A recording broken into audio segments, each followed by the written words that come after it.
रचना में आता है हवन यज्ञ। गाय या भैंस के घी को अग्नि में स्वा करना हवन यज्ञ कहलाता है।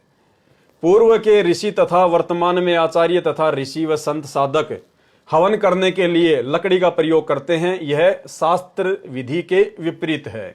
शास्त्र विधि अनुसार हवन करने के लिए रुई की बाती बनाकर मिट्टी या धातु के बर्तन कटोरे में रखकर भैंस या गाय का घी जलाकर मंगलाचरण पढ़कर अग्नि जलाकर की जाती है। यह हवन यज्ञ है। इसके साथ वेद मंत्र या अमृतवाणी का उच्चारण भी किया जा सकता है। वैसे बिना वाणी या मंत्रोच्चारण के भी शास्त्र विधि अनुसार रुई ज्योति में घी डालकर जलाने से हवन यज्ञ हो जाता है, क्योंकि घी के जलने से लाभ होता है। यानी आप और हम भगत भाई बहनों को परमात्मा कह रहे हैं कि नाम उपदेश के बाद में हमने हवन यज्ञ करना होता है, जो कि 5 यज्ञ में एक यज्ञ है। हमने प्रतिदिन अपने घर पर गाय या भैंस का देसी घी यदि आप गांव में रहते हैं और आपको मिल जाए तो बहुत अच्छी बात है, अन्यथा डेयरी पर या किसी दुकान पर जो देसी घी के नाम से बेचा जाता है वो भी हम ले सकते हैं। और परमेश्वर ने बताया कि भगत ने फिर प्रतिदिन अपने घर पर हवन करना है। आप किसी भी बर्तन की दुकान से कोई भी दीपक लेके आ सकते हैं। आजकल बर्तनों की दुकान पर खड़ी जोत जलाने वाले दीपक भी जलते हैं। और जो रुई होती है, जो कॉटन होता है, उसकी हमने ज्योति बनानी है, उसके अंदर डालनी है और गाय या भैंस का देसी घी डालकर हमने प्रतिदिन अपने घर पर हवन यज्ञ करना होता है। गुरुदेव कहते हैं कि ज्योति जलाते समय, हवन करते समय आप जी मंगलाचरण भी बोल सकते हैं।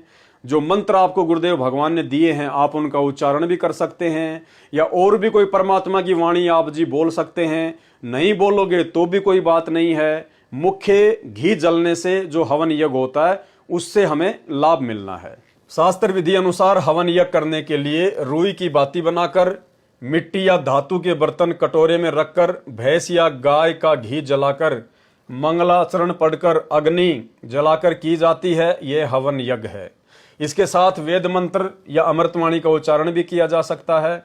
वैसे बिना वाणी या मंत्रोच्चारण के भी शास्त्र विधि अनुसार रुई ज्योति में घी डालकर जलाने से हवन यज्ञ हो जाता है, क्योंकि घी के जलने से लाभ होता है। लकड़ी जलाकर यदि हवन किया जाता है तो कार्बन डाइऑक्साइड अधिक निकलती है। 1 क्विंटल घी को हवन करने के लिए 10 किलोग्राम लकड़ी जलती है। रुई 100 ग्राम 1 क्विंटल घी को हवन कर देती है। इसमें कार्बन डाइऑक्साइड भी नाम मात्र ही बनती है। ज्योति यज्ञ करने का प्रमाण ऋग्वेद मंडल 8 सूक्त 46 मंत्र 10 में है। रुई की बाती बनाकर कटोरे में खड़ा कर दिया जाता है।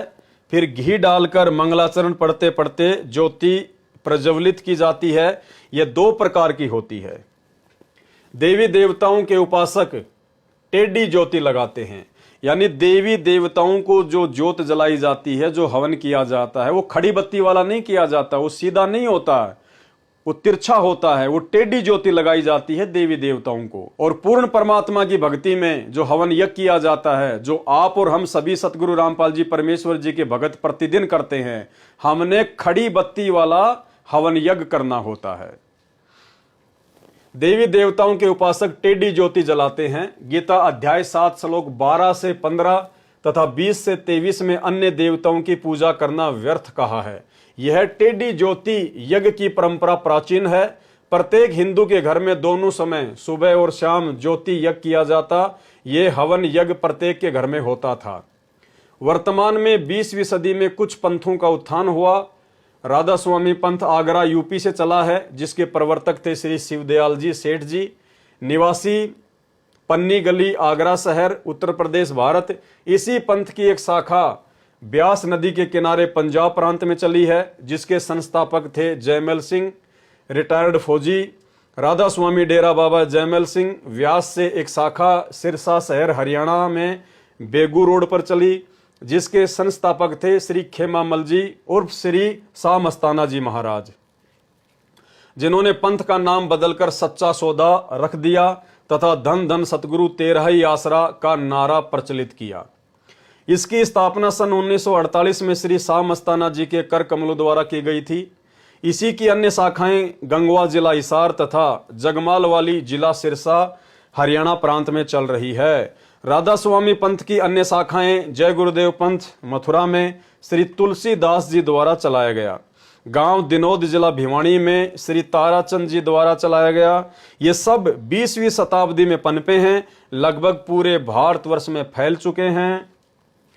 इनके अतिरिक्त निरंकारी पंथ, ब्रह्म कुमारी पंथ, हंसादेश पंथ, संत श्री सतपाल जी, संत श्री प्रेम रावत उर्फ बाल योगेश्वर का पंथ, ये भी उपरोक्त पंथों की तरह भारतवर्ष के साथ साथ अन्य देशों में भी फैल चुके हैं।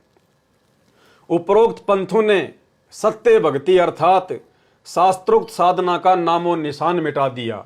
इन पंथों ने ज्योति यज्ञ, हवन यज्ञ को मना कर रखा है, क्योंकि ये सारे के सारे पंथ काल निरंजन के द्वारा भक्ति को नष्ट करवाने के लिए ही चलाए गए हैं। तो पहले हर घर में, हर हिंदू के घर में ज्योत जलाई जाती थी, तेल की या फिर घी की। रोजाना शाम के समय हर कोई ज्योति जलाता ही जलाता था। लेकिन इन पंथों ने वो ज्योति जलवाना भी बंद करवा दिया काल प्रेरणा से, ताकि साधकों को भक्ति का जरा भी लाभ ना मिले। कहते हैं कि बाहर की ज्योति से मोक्ष नहीं है, शरीर के अंदर की ज्योति को जगाना है। राधा स्वामी पंथ व इनकी शाखाओं का मानना है कि वेद तथा गीता को हम नहीं मानते, हम तो संतों की वाणी को सत्य मानते हैं। वेद व गीता भी तो ऋषियों ने लिखे हैं, उन ऋषियों को ऊपर के मंडलों का ज्ञान नहीं था, इसलिए वेदों तथा गीता में ऊपर के मंडलों का ज्ञान नहीं है। हमारी भक्ति साधना तो त्रिकुटी स्थान से प्रारंभ होती है।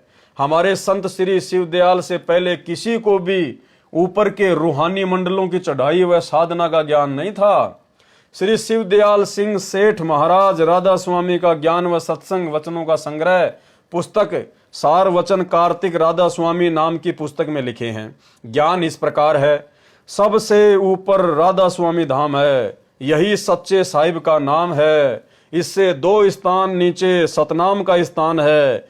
इसी सतनाम को संतों ने सतलोक सारनाम, सत्य पुरुष सार शब्द सतनाम। जो गुरु बचन पे डट गे, कट गे फंद 84 के, कट गे फंद 84 के, कट गे फंद 84 के।